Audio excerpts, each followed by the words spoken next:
အားလုံးပဲမင်္ဂလာပါရှင်ဒီနေ့ကတော့ဆရာမနိုင်နိုင်စနေရဲ့ကျမဖတ်ဖို့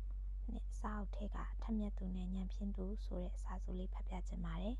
ထက်မြက်သူကနားထောင်ကောင်းသူတဦးဖြစ်တဲ့ဉာဏ်ဖြင့်သူကမပြတ်ညီးတွားတိုင်တယ်ထက်မြက်သူကတင်တော်တဲ့အချိန်မှာတုံးရခြင်းဟန်ဆောင်နေဉာဏ်ဖြင့်သူကဘယ်အချိန်ဖြစ်ဖြစ်ကိုထက်မြက်သူလုပ်တယ်ထက်မြက်သူကဘဝရဲ့အသေးစိတ်အချက်လက်ကိုမှတ်သားတယ်ဉာဏ်ဖြင့်သူကတစ်ဖက်သားရဲ့အာဏာချက်တိုင်းကိုမှတ်သားတယ်ထက်မြက်သူကကိုဟာတာလုပ်တယ်ဉာဏ်ဖြင့်သူကတစ်ဖက်သားကိုဟာတာလုပ်တယ်ထက်မြက်သူကညစင်းရဲနှံပါချိန်မှာလည်းအိမ်နေထိန်နိုင်တယ်ဉာဏ်ဖြင့်သူကချမ်းသာကြွယ်ဝချိန်မှာဝင့်ကြွကုန်မောက်တယ်ထက်မြက်သူကအချစ်ဆုံးရှုံးသွားလဲကိုယ်မဆုံးရှုံးအောင်နေတယ်ဉာဏ်ဖြင့်သူကအချစ်ဆုံးရှုံးမရှုံးကိုအမြဲဆုံးရှုံးတယ်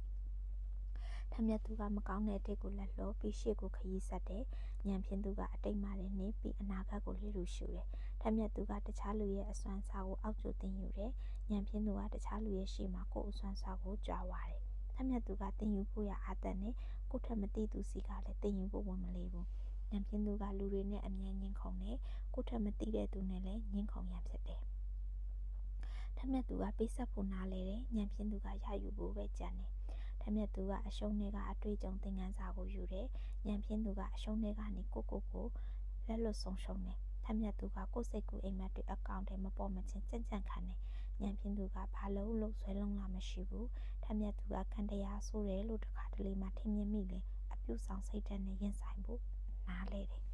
ဉာဏ်ဖြင့်သူကကံတရားကစက်မျိုးလို့ထင်မိလေနောက်ဆုံးမှမပြုံးမရနိုင်ဖြစ်ရတယ်ထက်မြက်သူကဘယ်ချိန်မှစတင်မယ်ဘယ်ချိန်မှဆုံးလို့ရမယ်ဆိုတာကိုသိတယ်ဉာဏ်ဖြင့်သူကမရေမရချိန်မှစတင်ပြီးဘယ်ချိန်မှဆုံးလို့ရမယ်ဆိုတာကိုနားမလဲဘူးထက်မြက်သူကမွေးရပါပါရမီတစ်ဝက်ရှိလေကြံတစ်ဝက်ကိုကျင့်ယူရတယ်ဆိုတာကိုနားလဲတယ်ဉာဏ်ဖြင့်သူကမွေးရပါပါရမီရှိလေနောက်ပိုင်းမှာတုံးအဉာဏ်ဖြင့်အောင်ကျင့်တယ်အားလုံးကိုကျေးဇူးတင်ပါတယ်ရှင်